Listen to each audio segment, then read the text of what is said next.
Hello everyone, welcome to the revision class of CA Final Audit.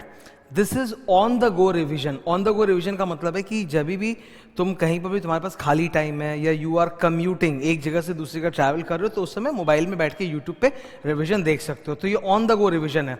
CA final audit के अंदर there are 19 chapters और 2026 के हिसाब से जो एकदम अपडेटेड अमेंडेड कंटेंट है, ये एकदम न्यू रिविजन है जो मैं लेने जा रहा हूँ. तो जैसे जैसे मतलब बैच चलते जाएगा वैसे वैसे चैप्टर बाय चैप्टर मैं एक एक रिविजन लेक्चर ले लेके यूट्यूब पे अपलोड करता रहूंगा ताकि स्टूडेंट्स लोग ऑन द गो उसको रिवाइज कर सकें. ओके, तो ये फर्स्ट टाइम ऐसा रिवीजन हो रहा है जो बैच के साथ साथ ही हो रहा है ताकि आप पढ़ो और संग संग रिवाइज करते चलो. ठीक है, लेट्स स्टार्ट. सबसे पहला चैप्टर है चैप्टर नंबर 1, क्वालिटी कंट्रोल. इसको हम लोग रिवाइज करने जा रहे हैं. क्वालिटी कंट्रोल के ऊपर कितने स्टैंडर्ड्स हैं? 2 स्टैंडर्ड्स हैं. पहला SQC1 और दूसरा SA 220. SQC1 अमेंडमेंट चेंज हो जाएगा, अभी तक ICAI ने नोटिफाई नहीं किया है. They have given the date of 2026, but syllabus में कब अप्लाई होगा we don't know about that. तो अभी तो ICAI बोल रहा है SQC1 ही पढ़ना है. It will be changed into 2 different standards, SQM1 and SQM2. SQM मतलब स्टैंडर्ड ऑन क्वालिटी मैनेजमेंट, तो कंट्रोल के बदले हम लोग मैनेजमेंट बोलेंगे. Okay, SQM1-2. SQM1-2 जैसे ही ICAI नोटिफाई करेगा फॉर द सिलेबस, वैसे ही मैं उसको भी आके यूट्यूब पे पढ़ा दूंगा. SQM1-2 और SQC1 में ज्यादा फर्क नहीं है, 90% मैं आपको बोल रहा हूं सिमिलर ही है एकदम. ठीक है, तो let us start the discussion. SQC1 और 220 में फर्क क्या है? अच्छा, this is a revision class, तो ऑब्वियसली जब मैं पढ़ाऊंगा तो मेरी स्पीड वेरी करेगी. मतलब when I am teaching an easy topic, तो इजी टॉपिक को हम लोग फटाफट रिवाइज कर लेंगे, और when I am teaching a very good topic तो मैं स्लो रिवीजन कराऊंगा. ओके, तो मैं स्पीड ऊपर नीचे करता रहूंगा, पहले से बता रहा हूँ. SQC1 ये फर्म लेवल की क्वालिटी कंट्रोल के बारे में बात करता है. It does not talk about individual engagement. A firm में be involve in lot of audit engagements और दिस और दैट, पर एक एक एंगेजमेंट की क्वालिटी के बारे में बात नहीं हो रही. बात हो रही है फर्म के अंदर ही एक क्वालिटी कंट्रोल सिस्टम होना चाहिए. क्या होना चाहिए? Quality control system. आपके फर्म में एक क्वालिटी कंट्रोल सिस्टम पहले से होना चाहिए और आपके पास रिटन डॉक्यूमेंटेड QCPP होनी चाहिए, quality control policies and procedure. ये रहा full form. The firm must have writing written quality control policies and procedure, जो आपको हर एंगेजमेंट में फॉलो करना है. तो SQC1 किसी इंडिविजुअल एंगेजमेंट के बारे में नहीं, इट इज फर्म लेवल पे क्वालिटी कंट्रोल होना चाहिए. ऑन द अदर हैंड जो SA 220 है वो बोलता है इंप्लीमेंट, जो एंगेजमेंट एक पर्टिकुलर ऑडिट एंगेजमेंट में जो पार्टनर है और टीम है, they have to implement quality control policies and procedures of the firm to the particular audit engagement. ठीक है, सो SQC1 is about designing and setting up a system, whereas SA 220 is applying that quality control system to the individual audit engagement. ये सबसे बड़ा फर्क है, बाकी सब आनी जानी है. Now SQC1 applies on all types of engagements, audit, review, assurance and related services. SA 220 is just about audit. नीचे आते हैं. अब हम लोग जो रिवाइज करने जा रहे हैं ना, that is 90% SQC1, बिकॉज अगर तुम एक बार SQC1 पढ़ लेते हो तो SA 220 के अंदर ज़्यादा कंटेंट है नहीं. SA 220 is almost replica of SQC1, so your focus should always be on SQC1. एक तुमको मैं प्रो टिप दे रहा हूँ, ICAI ने इसके ऊपर जितने भी क्वेश्चन आंसर्स पूछे हैं, आप समझ लो 80% क्वेश्चंस जो क्वेश्चन बैंक में है वो SQC1 पर है, 20% 220 पर है, और कुछ कुछ मिक्सचर है, मतलब जहां उन्होंने आंसर में दोनों का नाम ले लिया, SQC1 और SA 220. Whenever you are in doubt in exam you mention both of them, SQC1 and SA 220. और ICAI ज्यादा क्वेश्चन SQC1 को ही देख के सेट करता है बिकॉज इसके अंदर कॉन्टेंट बहुत अच्छा है. So let's do SQC1. सबसे पहले what is the objective of a quality control system और SQC1? तो SQC1 बोलता है फर्म को डिजाइन एंड इंप्लीमेंट करना चाहिए quality control system to obtain reasonable assurance about 2 things. तो 2 पर्पस है इनके, 1, 2. पहला पर्पस है PS,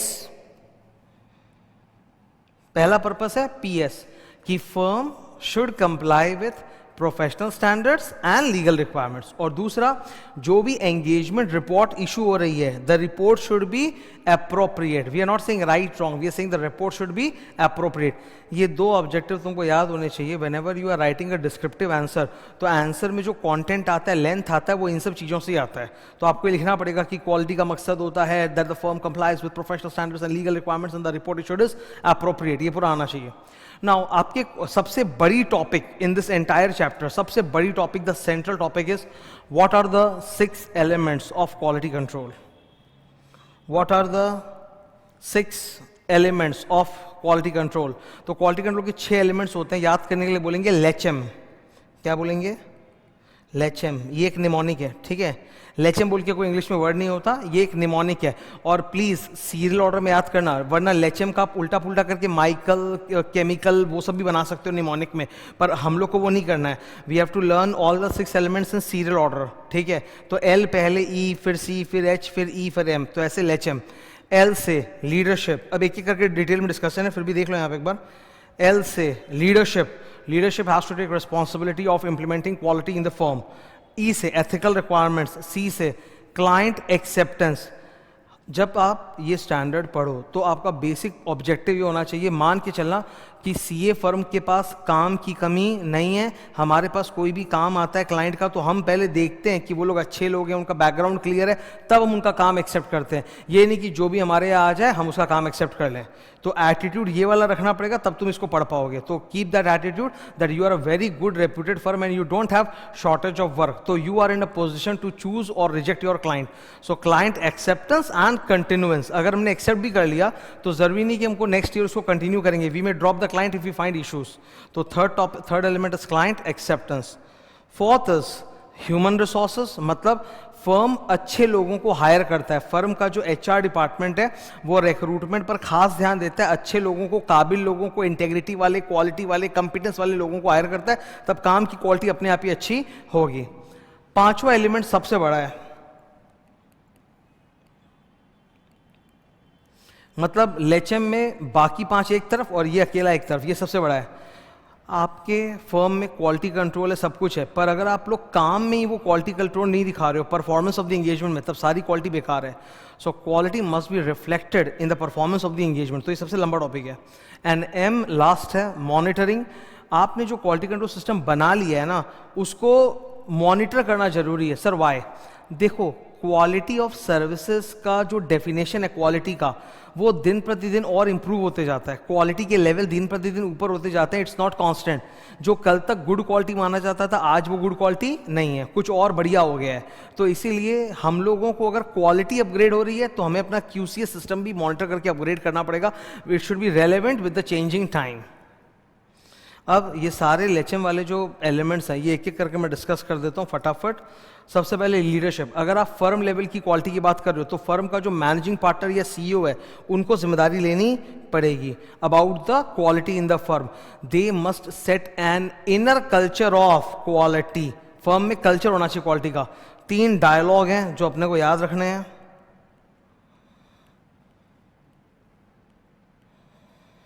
ठीक है, ये 3 डायलॉग है। What 3 major steps should the leader of the firm take to ensure a good quality control system in the entire CA firm? Number 1, commercial considerations do not override quality. मतलब पैसा हम बाद में कमाएंगे, पहले काम की क्वालिटी पे ध्यान देंगे। तो अगर कोई क्लाइंट से बहुत ज़्यादा फीस भी आ रहा है तो उससे मतलब नहीं, अगर क्वालिटी अच्छी नहीं छोड़ सकते हैं। तो commercial considerations do not override quality of the work. Second, demonstrate quality. Demonstrate quality मतलब दिखाओ, कमिटमेंट करो।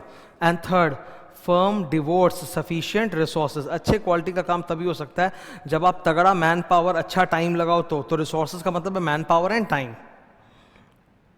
लेचम। Second element is ethical requirements. Ethical requirements में जो 5 फंडामेंटल प्रिंसिपल्स होते हैं जो हमेशा जानते हैं हम, integrity, objectivity, competence, confidentiality, professional behaviour. Ethical requirements आप जहाँ जहाँ पढ़ोगे ना, साथ में एक और वर्ड आपको मिलेगा, इंडिपेंडेंस। जब भी आप स्टैंडर्ड्स पढ़ते हो तो whenever you come across the word ethical requirements, थोड़ी दूर बाद ही मिलेगा इंडिपेंडेंस। तो यहाँ इंडिपेंडेंस की बात चालू हो गई। हमको हमारे फर्म में काम करने वाले जितने भी चार्टर्ड अकाउंटेंट या आर्टिकल्स हैं उनको पर्सोनेल बोला जाता है। वो हमारी नेटवर्क फर्म्स और हमारे नेटवर्क फर्म के पर्सोनेल सबकी क्वालिटी और इंडिपेंडेंस का ख्याल रखना पड़ेगा। Firm its personnel, network firm personal, सबके इंडिपेंडेंस का ख्याल रखना पड़ेगा हम लोगों को, ठीक है। Firm should train and communicate about its independence to all the firm personnel. और इंडिपेंडेंस से जुड़े हुए 3 जुमले होते हैं।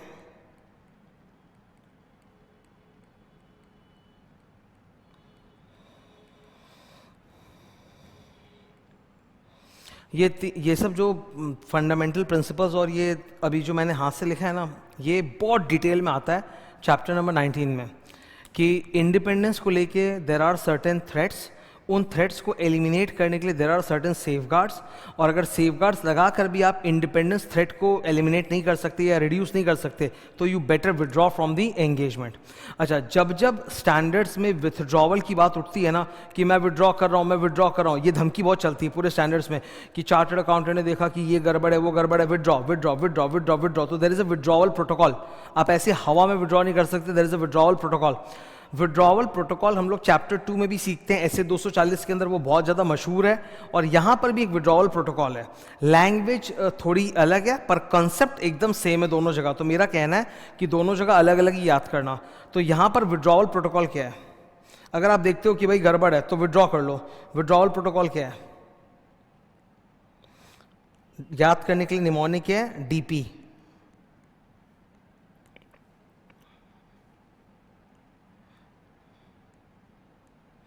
ठीक है, जब आप विड्रॉ करते हो तो विड्रॉ करने के पहले you should think about the repercussions. आपके और क्लाइंट के बीच में एक एंगेजमेंट चल रहा है, इट्स लाइक अ कॉन्ट्रैक्ट, और आप बीच में तोड़ के रिजाइन करना चाहते हो, विड्रॉ करना चाहते हो। विड्रॉ मतलब तो रिजाइन करना चाहते हो, तो ये तो गलत बात है, लीगल ऑब्लिगेशन है, लीगल कॉन्ट्रैक्ट आप उसको तोड़ रहे हो। इसीलिए बोला जाता है विड्रॉ के पहले determine your professional and legal responsibility. ठीक है, डिस्कस करो। तो पहला है discuss with the first step DP का, discuss with the management and TCWG कि मैं विड्रॉ कर सकता हूँ, ये हालात है, या तो आप लोग इसको सुधार दो। वो लोग बोलते नहीं सुधारेंगे तो we will decide to withdraw. If we withdraw तो हमने डिसाइड किया विड्रॉ करेंगे, तो हम रीजंस कम्युनिकेट कर देंगे। थर्ड, विड्रॉ के बाद I will consider what is my professional and legal responsibility. Should I communicate the reasons of my withdrawal to the shareholders और टू रेगुलेटरी बॉडीज। मतलब घर वालों को तो मैंने बता ही दिया, मैनेजमेंट TCWG को। अभी बाहर वालों को बताऊं कि नहीं बताऊं? बाहर वाले मतलब शेयर होल्डर्स, रेगुलेटरी बॉडी, उनको बताऊं क्या रीजन फॉर विड्रॉल की नहीं बताऊं? नियम तो ये है कंपनी लॉ में कि आपको फॉर्म नंबर ADT 3 जमा करना चाहिए एज पर सेक्शन 140 रेजिग्नेशन के टाइम पे, उसमें रीजन लिखना जरूरी है। और फाइनल ऑडिट में तो चैप्टर 19 में ये भी बोला हुआ है कि आप रीजंस के अंदर ये बहाना नहीं दे सकते कि आप बिजी हो, प्री ऑक्यूपाइड हो, तो मतलब आपको जेन्युइन रीजन देना पड़ेगा। पर यहाँ पर जब भी ऑडिट सब्जेक्ट में हम लोग लिखते हैं तो हम लोग यही लिखते हैं, determine whether there is any professional और legal requirement to communicate to the external parties. DP last का I, जिस इशू की वजह से मैंने विड्रॉ किया उस पर क्या कंसल्टेशन हुआ, क्या कंक्लूजन निकला, वो सब डॉक्यूमेंट करो। Document the issues, consultations and conclusions for the reason behind your withdrawal. तो विड्रॉवल का प्रोटोकॉल फॉलो करना है हम लोग को, ठीक है। तो ये है इंडिपेंडेंस। अब ये एक टॉपिक है जो बहुत हॉट है एग्जाम में, ठीक है। हमेशा एक खतरा बना रहता है कि अगर आप किसी क्लाइंट का काम लंबे टाइम तक कर रहे हो तो क्लाइंट के साथ हमारी जान पहचान हो जाती है, which results in familiarity threat. There are 5 threats, उसमें से एक होता है फेमिलियरिटी थ्रेट। तो जब आप किसी के साथ फेमिलियर हो जाते हो ना तो आपकी ऑब्जेक्टिविटी कम हो जाती है, और ऑब्जेक्टिविटी कम होने की वजह से आप बेबाक होके सच्चा ओपिनियन, एप्रोप्रिएट रिपोर्ट नहीं दे सकते। तो इसको लेके इन्होंने बोला 3 सेफगार्ड्स हैं, बहुत इंपॉर्टेंट एग्जाम में आता है, स्पेशली लिस्टेड क्लाइंट। अगर लिस्टेड क्लाइंट का ऑडिट हम लोग कर रहे हैं तो एक CA फर्म एक लिस्टेड क्लाइंट का ऑडिट कितने साल तक कर सकती है? 5-5 साल के 2 कंसेक्यूटिव टर्म एज पर सेक्शन 139। तो 10 साल कर सकते हैं। तो उसमें नियम में भले ही फर्म 10 साल कर रही हो, पर जो साइनिंग पार्टनर है, एंगेजमेंट पार्टनर है, वो 7 साल में रोटेट हो जाना चाहिए। तो rotate the engagement partner with in 7 years. इसमें बहुत क्वेश्चन आता है, डिस्क्रिप्टिव में लिखा हुआ रहता है 7 साल हो गए, 7 साल हो गए, तो भाई हट जाओ, ठीक है। दूसरा, ICAI से कह के पीयर रिव्यू करवा लो। और तीसरा, engagement quality control review EQCR, जो इस चैप्टर की जान है, जो मैं थोड़ी देर बाद रिवाइज कराऊंगा. EQCR. तो what are the 3 safeguards against familiarity threats? Mandatory engagement partner rotation within 7 years, peer review and EQCR. Okay. Now client acceptance, तीसरा एलिमेंट क्या है? लेचम, सी से क्लाइंट एक्सेप्टेंस. किसी भी क्लाइंट को एक्सेप्ट करने के पहले आपको उसके बारे में इंफॉर्मेशन गैदर करनी है. Acquire vital information about the client, कि वो साफ सुथरे हैं कि नहीं. 3 चीजें आपको कंसिडर करनी है. आइस, ठीक है, 3 चीजें. Number 1, integrity of the client, ईमानदार है कि नहीं है. सी, हम लोग कॉम्पिटेंट हैं कि नहीं, हमारे पास CCTR कैपेबिलिटी, कॉम्पिटेंस, टाइम और रिसोर्स है कि नहीं to perform the engagement. And E, हमारा एथिक्स एंड इंडिपेंडेंस. तो 3 चीजें हमको चेक करनी है. नाउ एज पर SQC1 आपको 3 चीजें चेक करनी है. आइस, एज पर SA 220 आपको 4 चीजें चेक करनी है. माइस, वहां पे आइस तो रहता ही, एक M एक्स्ट्रा रहता है. Matters that arose during the current audit और प्रीवियस ऑडिट, मतलब क्या क्या सिग्निफिकेंट झमेले आए थे इस क्लाइंट के ऑडिट में, वो बताओ, उसको कंसिडर करो. तभी आप सोच पाओगे कि कंटिन्यू करूं कि नहीं करूं. तो these are the factors you will consider before accepting the work of the client. और अगर एक्सेप्ट कर लिया पर बाद में गड़बड़ है तो विदड्रॉ. लेचम, H से ह्यूमन रिसोर्स. यहां पे SQC1 में फर्म लेवल के ह्यूमन रिसोर्स की बात हो रही है, मतलब अच्छे लोगों को रिक्रूट करो, अच्छे लोगों को रिक्रूट करो. Recruitment, career development, training, compensation, promotion, वो सब. फिर सबसे बड़ा point as I told you is engagement performance. सारी की सारी क्वालिटी की बातें धरी रह जाएंगी, QCS QCPP धरा रह जाएगा अगर आप एंगेजमेंट परफॉर्मेंस में ही क्वालिटी रिफ्लेक्ट नहीं कर रहे हो. तो एंगेजमेंट परफॉर्मेंस को लेकर इन्होंने बहुत बातें की हैं, आओ एक एक करके देखते हैं. एंगेजमेंट परफॉर्मेंस के लिए सबसे इंपॉर्टेंट पहले 5 स्टेप्स याद करने के लिए हम लोग बोलेंगे. बेस्ट राइड,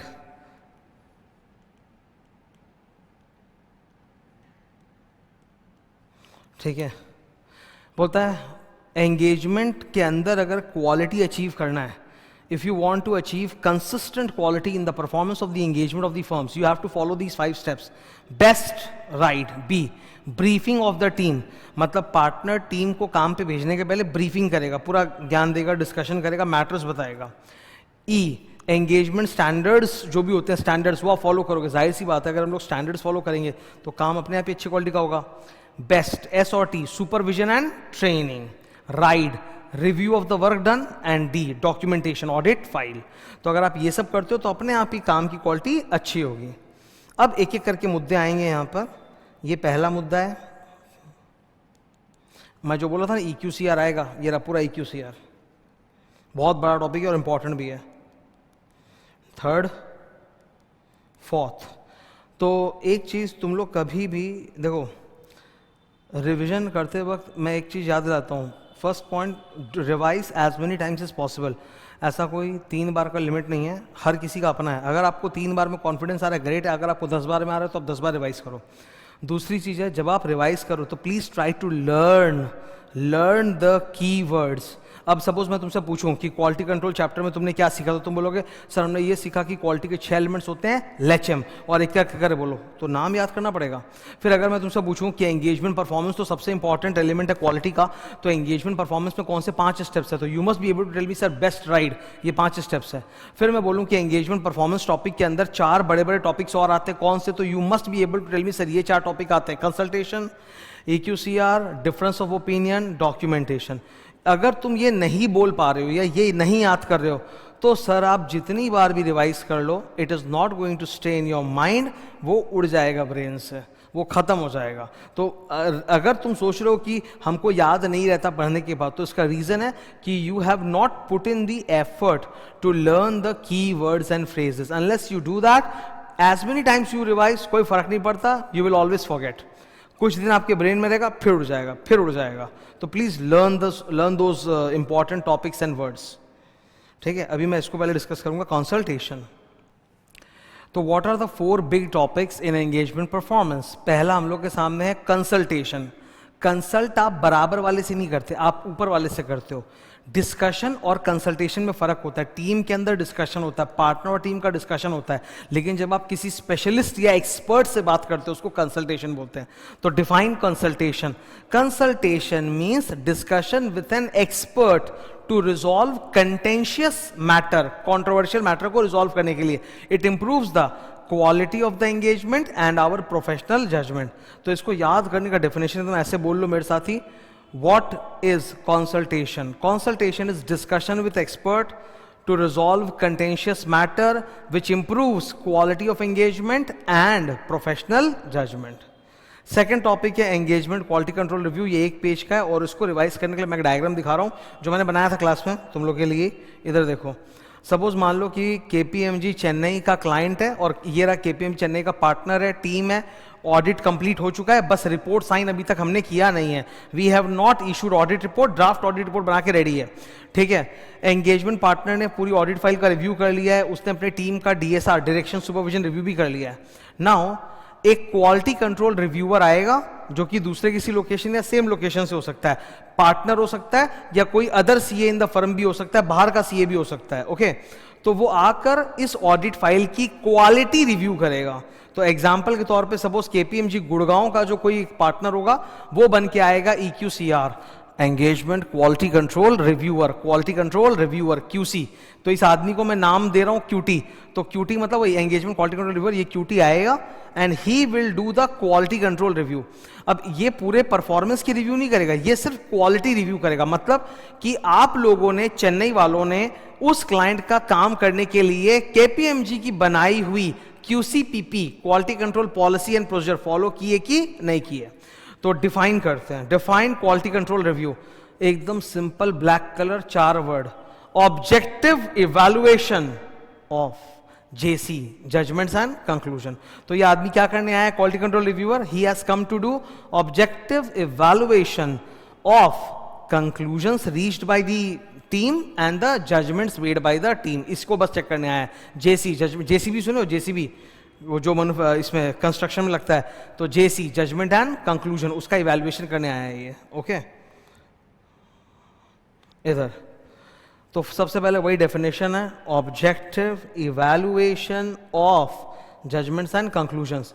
लिस्टेड क्लाइंट्स में EQCR मैंडेटरी होता है। अदर क्लाइंट्स के लिए firm should devise a criteria. Listed clients का तो EQCR होगा, बाकी क्लाइंट्स के लिए firm will devise a criteria कि कौन कौन से क्लाइंट सेलेक्ट करके उनका हम क्वालिटी कंट्रोल रिव्यू करवाएंगे, ओके। ये आदमी जो आया है क्वालिटी कंट्रोल रिव्यूअर, ये क्या कर रहा है, ऑब्जेक्टिव इवैल्यूएशन। इवैल्यूएशन का मतलब वो क्या कर रहा है, दादा। सो एग्जैक्टली वो क्या करने वाला है, he will do objective evaluation of judgment and conclusion. Now evaluation of what, दादा, नीचे।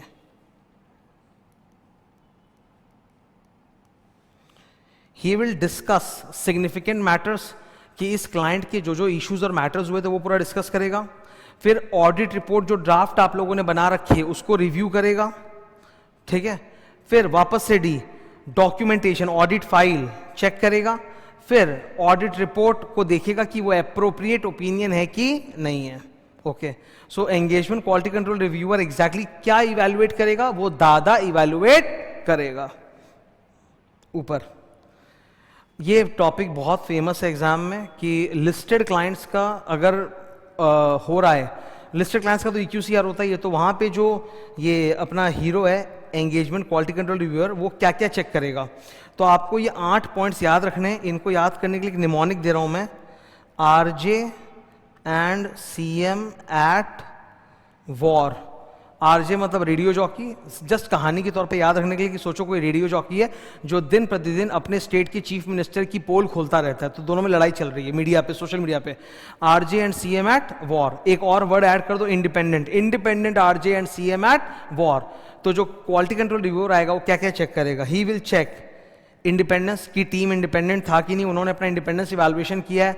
RJR रिस्क एंड रिस्पॉन्स, क्या रिस्क मिले थे, कैसे रिस्पॉन्स किया। J जजमेंट्स, ठीक है। CM चीफ मिनिस्टर, C से कंसल्टेशन, कौन कौन से कंट्रोवर्शियल मैटर थे जिस पे कंसल्टेशन लेना पड़ा। CMM से मिस स्टेटमेंट्स, आप लोगों को कितने मिस स्टेटमेंट्स मिले, उसमें से क्लाइंट ने कितने करेक्ट कर दिए और कितने अनकरेक्टेड है, वापस से CM का एक C और ले लो। Communications during the audit, management TCWG third party से कुछ ना कुछ तो कम्युनिकेट हुआ होगा, document that. War, RJ and CM at war, W से वर्क पेपर्स चेक करेगा कि आप लोगों ने अपने जजमेंट कंक्लूजन को डॉक्यूमेंट किया है। And war, AR audit report, आपने जो ऑडिट रिपोर्ट दी है वो अप्रोप्रिएट है कि नहीं है। तो ये बहुत क्वेश्चन आता है, ठीक है। अच्छा, इसके ऊपर भी क्वेश्चन है, who can act as engagement quality control reviewer? The answer is any partner, other CA in the firm, some outside suitable person और a team of such people. ये लोग एलिजिबल हैं। लेकिन एक इंपॉर्टेंट पॉइंट है for exam, इस पर question भी आ चुका है, लिस्टेड क्लाइंट का क्वालिटी कंट्रोल रिव्यू करने के लिए जो बंदा आएगा, he must have audited a listed company on it's own as an engagement partner.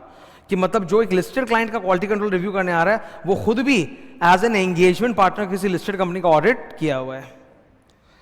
Now engagement quality control reviewer की ऑब्जेक्टिविटी को बचाने के लिए he should be separate, he should not participate in the engagement. Participation of engagement quality control reviewer in the engagement should be avoided at all costs so as not to compromise his objectivity, because अगर वो खुद engagement में involve हो गया तो उसका judgment थोड़ा subjective हो जाएगा, वो फिर objectively evaluate नहीं कर पाएगा quality को। engagement partner की क्या ड्यूटी है, QT की क्या ड्यूटी है वो तो हमने पढ़ लिया। engagement partner की क्या ड्यूटी है, इसकी 3 ड्यूटी है। Add, first he should check कि उसके एंगेजमेंट के लिए फर्म ने एक क्वालिटी कंट्रोल रिव्यूअर को अपॉइंट कर दिया है, ठीक है। D, discuss significant matters with the quality control reviewer. And D, date, audit report की डेट क्वालिटी कंट्रोल रिव्यू खत्म होने के बाद ही होगी, उसके पहले नहीं हो सकती। मतलब मान लो कि अगर क्वालिटी कंट्रोल रिव्यू कंप्लीट हुआ है 15 तारीख को, तो ऑडिट रिपोर्ट की डेट 15 तारीख या फिर उसके बाद ही होगी। Not date the audit report before the completion of quality control review. तो इसकी 3 जिम्मेदारी, ऐड, अपॉइंट, डिस्कस, डेट। ये निमोनिक्स मैंने बहुत सारे बताए हैं अभी तुम लोगों को, जैसे मैं रिवाइज करा रहा हूँ। तो मैं एक बात कहना चाहता हूँ, जैसे I did all these mnemonics for you people की एक याद हो, तो निमोनिक्स को लेके एक स्टूडेंट को एक तकलीफ रहती है कि सर इतने सारे निमोनिक्स मैं कैसे याद रखूंगा। मैं एक बात आपको बताता हूँ, mnemonics only give you temporary recall power, permanent memory नहीं है। ये नहीं कि आपने निमोनिक अभी पढ़ लिया तो आपको परमानेंट जिंदगी भर याद हो गया, नहीं बॉस, ये आपको टेम्पररी रिकॉल देता है। टेम्पररी रिकॉल का मतलब है जैसे आपने टॉपिक को पढ़ा, हमारी आदत है टॉपिक को पढ़ने के बाद हम किताब बंद करते हैं और बोलते हैं हाँ ये, तो निमोनिक की सहायता से वो याद हो जाता है 4-5 पॉइंट जो भी है उस वक्त के लिए, और उससे कॉन्फिडेंस आता है कि हाँ मेरा टॉपिक हो गया, और वो 2-3 दिन तक रहता है, 2-3 दिन तक तो रहता ही है। इसीलिए जब आप एग्जाम के पहले रिवीजन करते हो और एग्जाम के दिन रिवीजन करते हो तो वो याद रहता है, एग्जाम में जाते हो लिख के आ जाते हो फिर भूल जाते हो, that's natural. Mnemonic permanent memory नहीं देता पर टेम्पोररी मेमोरी देता है, that is very much required, नहीं तो कॉन्फिडेंस नहीं आएगा। अभी आपने पढ़ लिया, आपने समझ लिया, तो इमीडिएटली आपका अगला इच्छा होता है कि भाई I should learn all this, क्योंकि मुझे लिखना है। तो लर्न करने के लिए भाई क्या चाहिए, निमोनिक। अभी वो पढ़ा कि EQCR लिस्टेड कंपनी का जब क्वालिटी कंट्रोल रिव्यू करेगा तो क्या क्या चेक करेगा, तो 8 पॉइंट्स है वहां पे, independent, RJ and CM at war. अब निमोनिक में बोल दूं तब तो फट से याद रहेगा, independent, RJ and CM at war, independence evaluation of the team, risk and response, judgments and conclusions made, consultations, फिर उसके बाद misstatements, corrected and uncorrected communication with management teacher third party, war, W, working papers, appropriate report is issued. तो mnemonic की वजह से मैं temporarily वो 8 point याद कर पाया, जो मुझे कुछ समय तक तो याद रहेगा, 2 दिन तक एग्जाम के लिए मुझे उतना ही चाहिए। तो ऐसा ना सोचो कि निमोनिक कोई घुट्टी है कि परमानेंट याद रहे, जो टेम्पररी फायदा मिल रहा है वो भी बहुत अच्छा है, बहुत अच्छा है, आई एम टेलिंग यू। याद करना जरूरी है, उसमें निमोनिक की बहुत बड़ी सहायता होती है।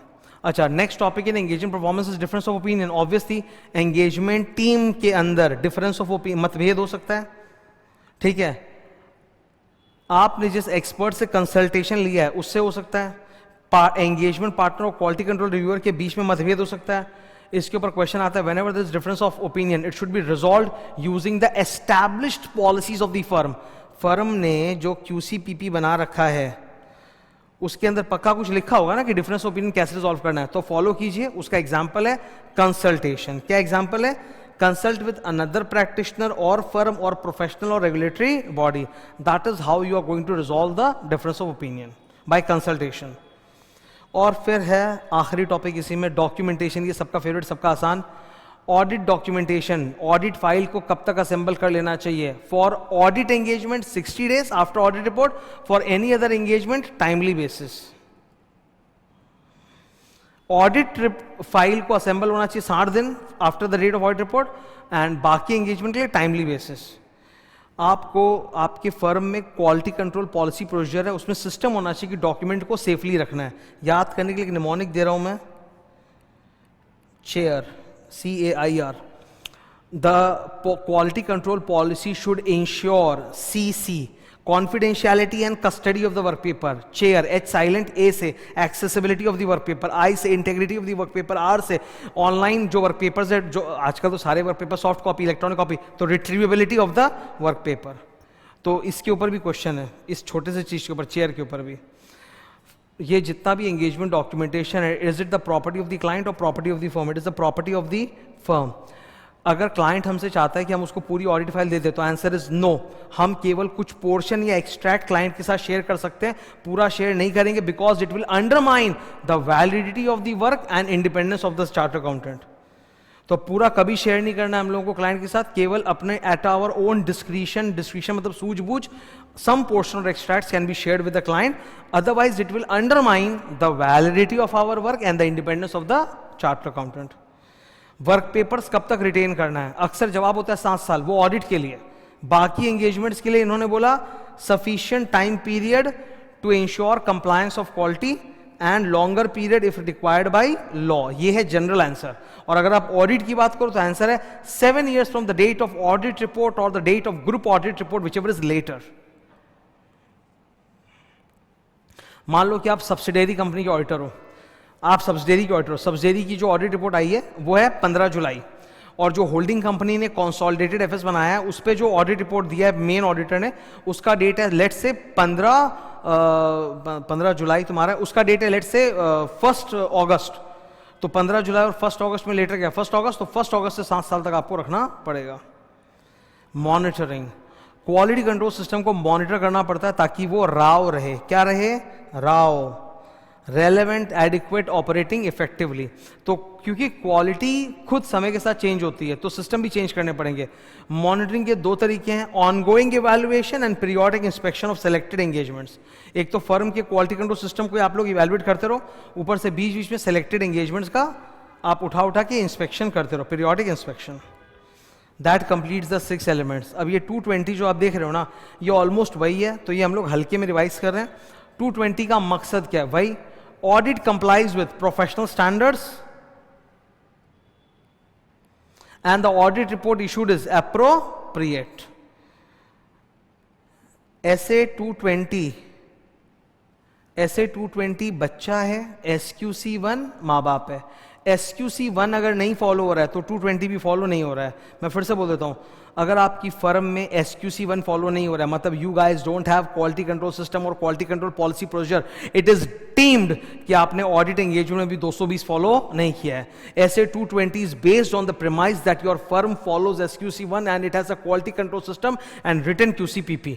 सो if you don't have that, it is deemed कि आपने 220 का भी कंप्लायंस नहीं किया है। एग्जाम में MCQ आता है, ये वायलेशन हुआ है क्वालिटी में, तो बताओ ये SQC 1 का वायलेशन है, SA 220 का है, दोनों में से किसी एक का है कि दोनों का है? दोनों का है, दोनों का वायलेशन है। SQC 1 and 220 goes hand in hand, दोनों का वायलेशन है। ओके, फिर से इसमें भी वही 6 एलिमेंट्स ऑफ क्वालिटी है। LHM, leadership. Obviously engagement level पे क्वालिटी लगाने का काम किसका? एंगेजमेंट पार्टनर का, तो यहाँ एंगेजमेंट पार्टनर है, फर्म्स मैनेजिंग पार्टनर नहीं है। एथिकल रिक्वायरमेंट्स, क्लाइंट एक्सेप्टेंस में MICE। ह्यूमन रिसोर्स का यहाँ मतलब है selection of team. We have to assign right team for the client. ये हमारे क्लाइंट की रिक्वायरमेंट्स के हिसाब से टीम साइज इतना होना चाहिए, टीम में इतने स्किल्ड पर्सोनल होने चाहिए। तो यहाँ ह्यूमन रिसोर्स का मतलब रिक्रूटमेंट नहीं है, यहाँ ह्यूमन रिसोर्स का मतलब selection of the right engagement team for the client. फिर engagement performance and then again comes monitoring. ठीक है, तो सर ये था क्वालिटी कंट्रोल चैप्टर 1 जो मैंने अभी रिविजन कराया। This is an on-the-go revision series. I will be bringing out for all chapters one by one. जैसे जैसे चलते जा रहा है, you will find that every 3 days or so एक एक चैप्टर का रिविजन इस तरह से आते जाएगा। And I'm telling you, revision का कोई फॉर्मूला नहीं कि into 3, नहीं, अगर आपको लगता है 10 times 15 times, just do it. No, खाली टाइम में बैठे हो आंडू मांडू चीज करने से बढ़िया है कि भाई रिवीजन वीडियो देख लो, उसी से रिवीजन हो जाए। और प्लीज याद करो, रिवीजन वीडियो सिर्फ आनंद उठाने की, एंजॉय करने की चीज नहीं है, मेमोराइज इट। मैं जब आपको कोई निमोनिक बोल रहा हूँ, कोई पॉइंट बोल रहा हूँ, तो पॉइंट याद कर लो, याद करो, बार बार कोशिश करो, करते करते देखोगे वो बहुत जबरदस्त हो जाएगा। All the best, thank you.